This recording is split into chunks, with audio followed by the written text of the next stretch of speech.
సోమవారం జిల్లా collector C Nagarani పశ్చిమ గోదావరి జిల్లా పాలకోడేరు మండలం కుముదవల్లి గ్రామంలోని ఎస్సీపేటలో నిర్వహించిన ఎన్టీఆర్ పెన్షన్ భరోసా కార్యక్రమంలో పాల్గొని లబ్ధిదారులకు స్వయంగా పింఛన్ నగదును అందజేశారు. ఈ సందర్భంగా జిల్లా కలెక్టర్ సి నాగరాణి మాట్లాడుతూ జూన్ నెల పింఛన్ 4000తో పాటు ఏప్రిల్ నుంచి జూన్ వరకు 3 నెలల ఏరియన్స్ 1000 రూపాయల చొప్పున మొత్తం 7000 రూపాయలు ఇంత పెద్ద మొత్తంలో అందజేస్తున్న నగదును సద్వినియోగం చేసుకోవాలన్నారు.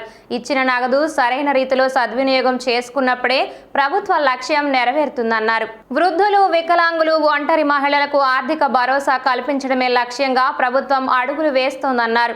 గతంలో ఎన్నడూ లేని విధంగా ఇంత పెద్ద మొత్తాన్ని ఒక్కసారే అందుకోవడం నాకు ఎంతో సంతోషంగా ఉందని, ప్రభుత్వ పాలకులకు మా దీవెనలు ఉంటాయని ఈ సందర్భంగా పలువురు లబ్ధిదారులు కలెక్టర్తో సంతోషాన్ని పంచుకున్నారు. పింఛన్ నగదును సద్వినియోగం చేసుకోవాలని కోరారు. కుముదవల్లి గ్రామస్తురాలైన గుమ్మళ్ల కుమారికి తీవ్ర అనారోగ్యం కారణంగా 15,000, తేలి మా అత్తమ్మకు దివ్యాంగుల పెన్షన్ 6,000, వృద్ధాప్య పెన్షన్ తేలి యోహాన్ కు 7,000, కటికతల చంద్రవతికి 7,000 పింఛన్ నగదును జిల్లా కలెక్టర్ చేతుల మీదుగా అందజేశారు. పాలకోడేరు మండలంలో 9,390 మందికి 6.7 కోట్ల పింఛన్గా ఈరోజు అందజేయడం జరుగుతుందన్నారు.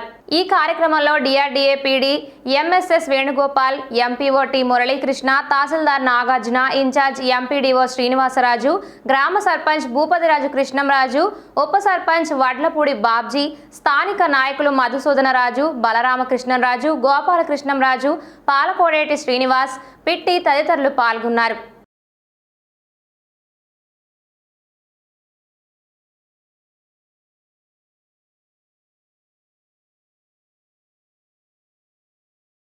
ఎన్నికలలో ఇచ్చిన హామీ మేరకు ముఖ్యమంత్రి చంద్రబాబు నాయుడు పెన్షన్ లబ్ధిదారులకు పెన్షన్ సొమ్ము 4,000తో పాటుగా ఇచ్చిన హామీ మేరకు 3 నెలలకు సంబంధించిన 3,000 రూపాయలతో కలిపి 7,000 రూపాయలను అందిస్తున్నామని పశ్చిమ గోదావరి జిల్లా భీమవరం ఎమ్మెల్యే పులపర్తి రామాంజనేయులు తెలిపారు.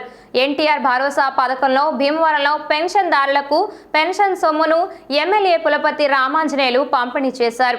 ఈ సందర్భంగా ఆయన మీడియాతో మాట్లాడుతూ ముఖ్యమంత్రి చంద్రబాబు ఎన్నికల్లో ఇచ్చిన హామీలను ఖచ్చితంగా పూర్తి స్థాయిలో అమలు చేయడం జరుగుతుందని వెల్లడించారు. ప్రతి నెల 1వ తేదీన లబ్ధిదారుల ఇళ్లకు వెళ్లి పెన్షన్ సొమ్మును ఇవ్వడం జరుగుతుందన్నారు.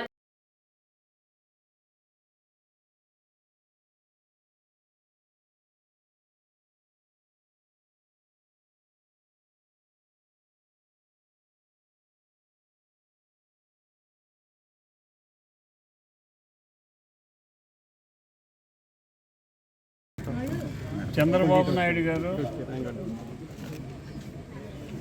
ఎలక్షన్లో ఇచ్చిన వాగ్దానాన్ని నిలబెట్టుకొని ఫస్ట్ సంతకం 3,000 రూపాయల పెన్షన్ 4,000 రూపాయలు చేస్తున్నామని, వికలాంగులకు 6,000 రూపాయలు చేస్తున్నామని, డయాలసిస్ పేషెంట్కి 10,000 రూపాయలు చేస్తున్నామని చెప్పి మాట ఇచ్చారు. ఆ మాట ప్రకారం ఫస్ట్ తారీఖు ఈ రోజున ఇంటింటికి పట్టుకొచ్చి స్వయంగా ఇచ్చే ఏర్పాటు చేయడం జరిగింది. మున్సిపల్ కమిషనర్ గారు, పార్టీ నాయకులు, పెద్దలు అందరి ఆధ్వర్యంలో మరి పేదవారికి పెన్షన్లు ఇవ్వడం జరుగుతుంది. 3,000 రూపాయలు ఇచ్చే పెన్షన్ 4,000 రూపాయలు, ఏప్రిల్, మే, జూన్ 3 నెలలది కలిపి 7,000 రూపాయలు ఈరోజు ఇవ్వడం జరిగింది.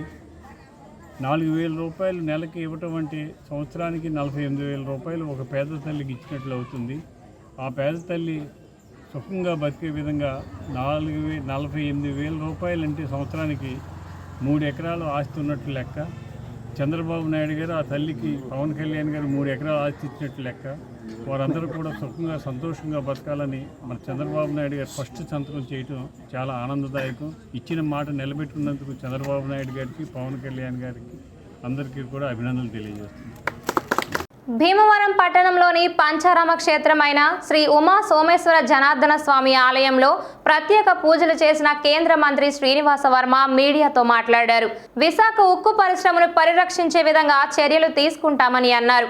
ప్రధానమంత్రి నరేంద్ర మోదీ తనకు అప్పగించిన బాధ్యతలను పూర్తి స్థాయిలో నెరవేర్చేందుకు తాను కృషి చేస్తానని అన్నారు. తాను ఈ నెల 9వ తేదీన మంత్రిగా ప్రమాణ స్వీకారం చేసిన తర్వాత తన తండ్రి అనారోగ్య రీత్యా తాను తన పార్లమెంట్ పరిధిలోని 7 నియోజకవర్గాల్లో పర్యటించలేకపోయానని, ప్రస్తుతం జరుగుతున్న పార్లమెంట్ సమావేశాలు ఈ నెల 3వ తేదీన ముగుస్తున్న నేపథ్యంలో తన పార్లమెంట్ పరిధిలోని అన్ని నియోజకవర్గాల్లో ఎమ్మెల్యేలతో కలిసి ప్రజలను కలుస్తానని శ్రీనివాస వర్మ వెల్లడించారు.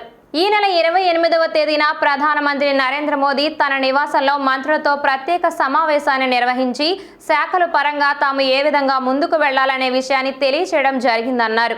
అంతేకాకుండా తన తండ్రి ఆరోగ్య పరిస్థితిపై కూడా ప్రధానమంత్రి నరేంద్ర మోదీ ఆరా తీయడం తనకు ఎంతో సంతోషంగా అనిపించిందని కేంద్ర మంత్రి శ్రీనివాస వర్మ వాటిని సమర్థవంతంగా నిర్వహిస్తానని భావిస్తూ మరి ఆ రకంగా నిర్వహించేటువంటి శక్తిని ఇవ్వాలని కూడా ఇవాళ భగవంతుని కోరుకోవడం జరిగింది. అదేవిధంగా మరి ప్రధానమంత్రి గారు మొన్న శుక్రవారం నాడు రాత్రి ఏదైతే కొత్తగా మంత్రులుగా బాధ్యతలు స్వీకరించినటువంటి ఒక 20 మంది మంత్రుల్ని ప్రత్యేకంగా ఇంటికి పిలవడం, దాదాపు 2.5 గంటలు ఒక సమావేశం మాదిరిగా కాకుండా ఇష్టాగోష్ఠిగా ఒక కుటుంబంలో కూర్చొని ఏ విధంగా మాట్లాడుకుంటామో ఆ విధంగా అందరితో ముచ్చటించడం, ఈ 20 రోజుల యొక్క మా పనితీరుని ఆయన సమీక్షించడం, రాబోయేటువంటి రోజుల్లో మనం ఏ విధంగా పనిచేయాలి, మా యొక్క కేటాయించినటువంటి శాఖల మీద ఏ విధంగా పట్టు సాధించాలి, ఎంతవరకు కష్టపడాలి, రాత్రింబగళ్ళు సమయం ఇవ్వాలి, వారానికి 4 రోజులు ఢిల్లీలోనే ఉండాలి, ఏదైతే టూరింగ్ ఉందో శుక్రవారం, శనివారం, ఆదివారం మాత్రమే ఢిల్లీ వదిలిపెట్టేటువంటి ప్రయత్నం చేయింది అనే విషయం చాలా స్పష్టంగా చెప్పడం జరిగింది. విశాఖ ఉక్కు అనేది ఇప్పుడు నేను కొత్తగా మంత్రిగా బాధ్యతలు స్వీకరించాక వచ్చినటువంటి విషయం కాదు. అలాగే అది కేవలం ఒక విశాఖ ఉక్కుకి సంబంధించినటువంటి విషయం కూడా కాదు. ఏదైతే గతంలోనే తీసుకున్నటువంటి నిర్ణయం, ఒక రకంగా చెప్పాలంటే మోడీ గారు అధికారంలోకి రాకముందు తీసుకున్నటువంటి ఒక పాలసీ డెసిషన్ ఆధారంగా ఏదైతే డిజిన్వెస్ట్మెంట్ ప్రక్రియ ఉన్నదో అందులో భాగంగా విశాఖపట్నం కూడా అందులోకి రావడం జరిగింది. అయితే విశాఖ ఉక్కు, ఆంధ్రుల హక్కు అనేటువంటి సెంటిమెంటు ఉన్న కారణంగా మనంతా కూడా అది యథావిధిగా కొనసాగాలనేటువంటి ఆలోచన తెలుగు ప్రజలు చాలామందికి ఉంది. అయితే దీనికి కేంద్ర ప్రభుత్వ విధానం, ఆ విధానం ద్వారా ఏ విధంగా దానికి రక్షణ కల్పించాలి, లేకపోతే కేంద్రంలో ఏదైతే ఇది మోడీ గారితో కానీ, అమిత్ షా గారితో కానీ, స్టీల్ శాఖ ఉన్నతాధికారులతో కానీ, ఫైనాన్స్ మినిస్టర్ని కూడా మేము మొన్న మన నియోజకవర్గానికి సంబంధించి 6 శాసనసభ్యులు నేను 18వ తారీఖు నాడు నేను ఆఫీస్ ఛార్జ్ తీసుకున్నప్పుడు రావడం జరిగింది.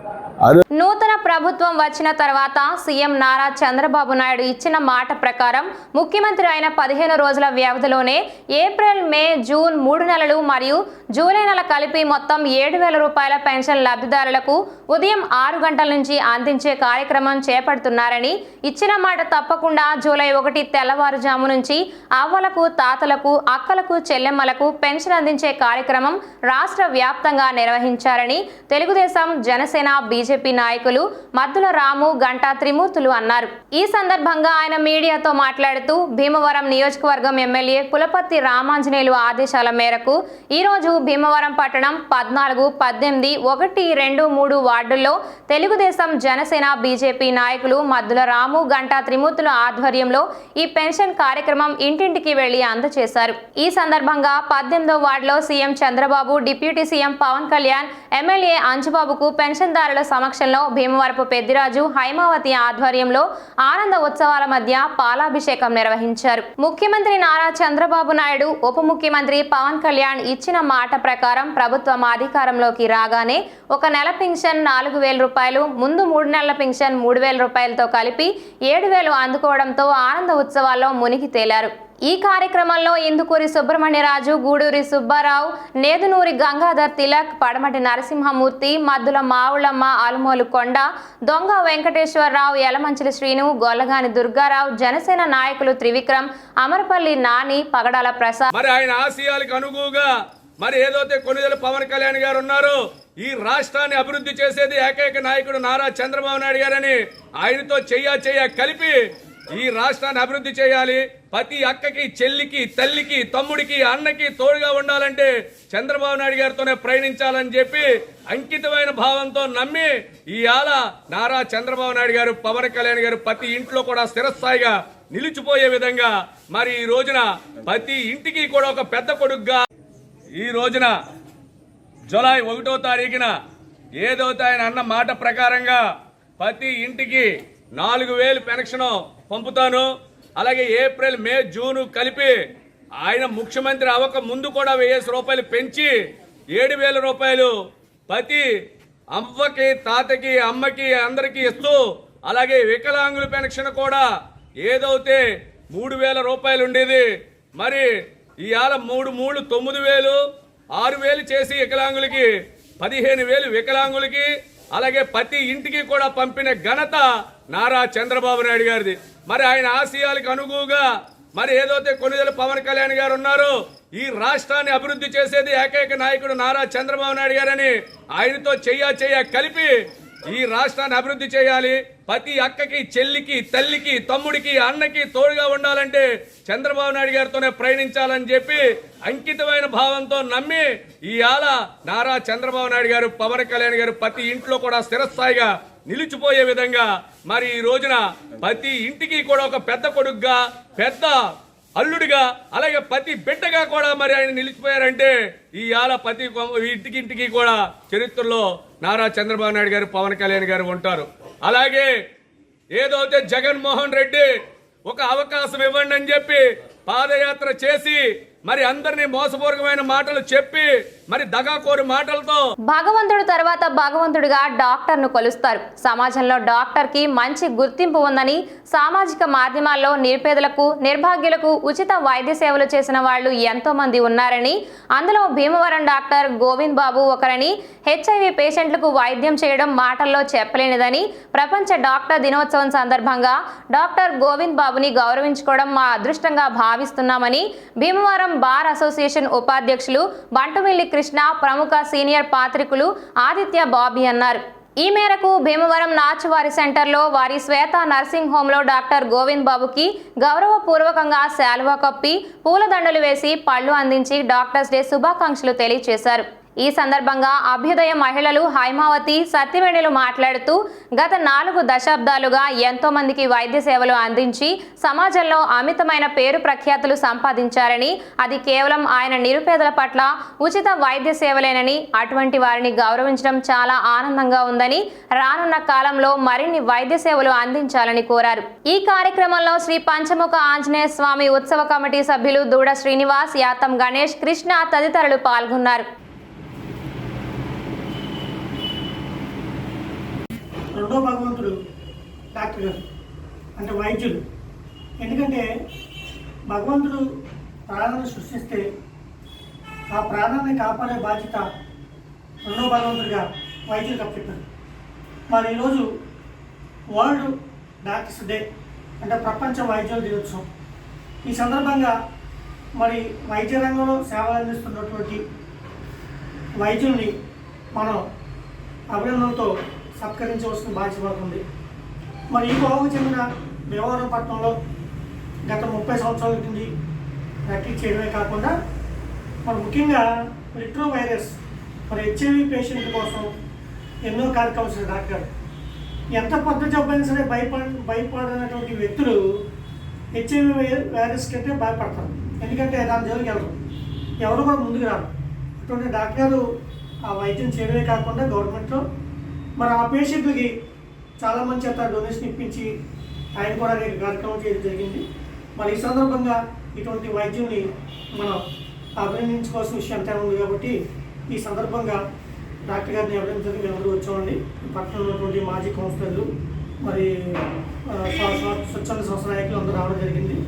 మరి అందరూ కూడా ఈ సందర్భంగా శుభాకాంక్షలు తెలియజేస్తాం. చూసినట్టు భగవంతుడి తర్వాత మనకి డాక్టర్లు భగవంతుడితో సమానం అని అంటారు.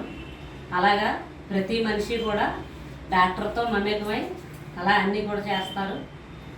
ఈ విధంగా డాక్టర్ డే సందర్భంగా మన గోవింద్ బాబు గారికి నేను శుభాకాంక్షలు తెలియజేస్తాను. అందరికీ నమస్కారం. అందరివాడు గోవిందుడు అంటే మన డాక్టర్ గోవింద్ బాబు గారు. ఆయన మొత్తం ఆంధ్రప్రదేశ్ రాష్ట్ర వ్యాప్తంగా ఆయన మంచి పేరు పెట్టేది. కారణం సామాజిక వర్గం, నిరుపేదలు చాలామంది కూడా ఇబ్బంది పడే పరిస్థితుల్లో ఆయన చేసే వైద్యం చాలా అద్భుతం. దానికి సంబంధించి డాక్టర్ గోవింద్ బాబు గారు అంటే అమితమైన అభిమానం. చిన్నవాళ్ళు పెద్దోళ్ళు డాక్టర్స్లో కలిసి గొప్ప డాక్టర్ మనకి సంబంధించి ఈ గోవింద్ బాబు గారు. డాక్టర్స్ డే ఇప్పుడు కృష్ణ గారు చెప్పినట్టుగా మనకి రెండో భగవంతుడు ఎవరంటే డాక్టర్. ఆ డాక్టర్ హై రేంజ్లో డబ్బులు వసూలు చేసే